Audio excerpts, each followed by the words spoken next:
Padmaja, just take us through precisely what this poster talks about.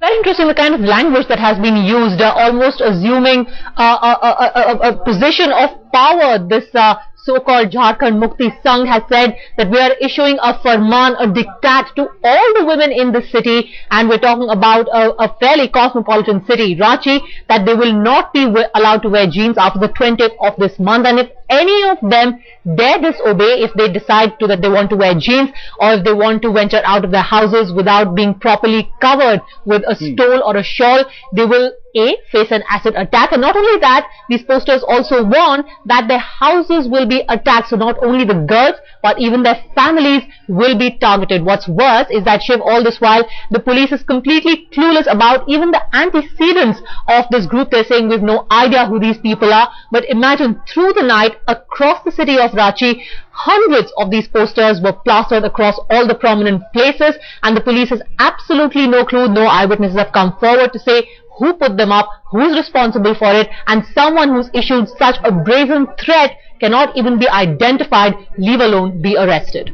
Padmaja, it's nice to see students, who Headlines Today actually spoke to in Ranchi say that, they're not really paying much attention to these warnings. They don't think it's such a big deal. They're being pretty brave about it. But it's pretty dangerous, considering that even though Ranchi is a fairly cosmopolitan city, like you said, we've seen acid attacks happen both in Ranchi and in the rest of Jharkhand. Absolutely. In Jharkhand, just a month ago, Shiv, we'd highlighted the case of Sonali Mukherjee, a girl who's been fighting very bravely, but fighting misery all these years because she herself was a victim of an acid attack, and she comes from the same state. In Jharkhand, 2 men poured acid on her face, and ever since, Sonali's life has been unending misery. So many years have passed, but has anything changed? Pretty much it hasn't, because even now a bunch of thugs decide that they can go around and dictate to women what they should wear, how they should venture out of their house, and threaten them with dire consequences, saying very brazenly, if you do not obey us, we're going to pour acid on your face and there's nothing you can do about it. We'll attack you, we'll attack your family. So the police knows that things like this happen. Warnings like these have been carried out in the past, but has anything been done to counter it? Pretty much nothing.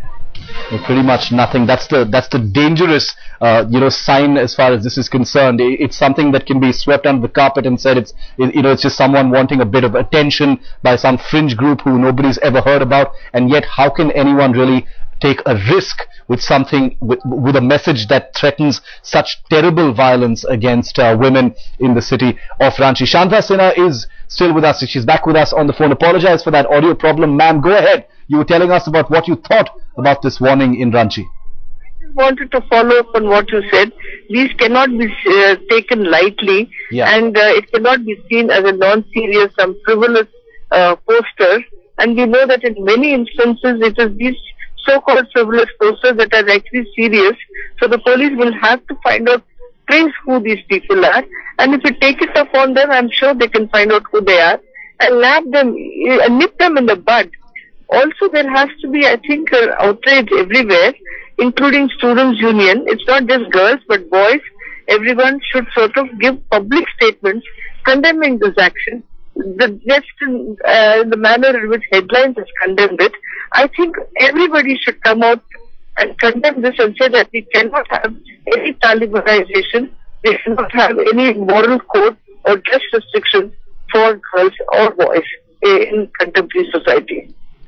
All right, Shanta Sinha, thanks for your views on this very, very disturbing story that we're reporting here this evening on Headlines Today.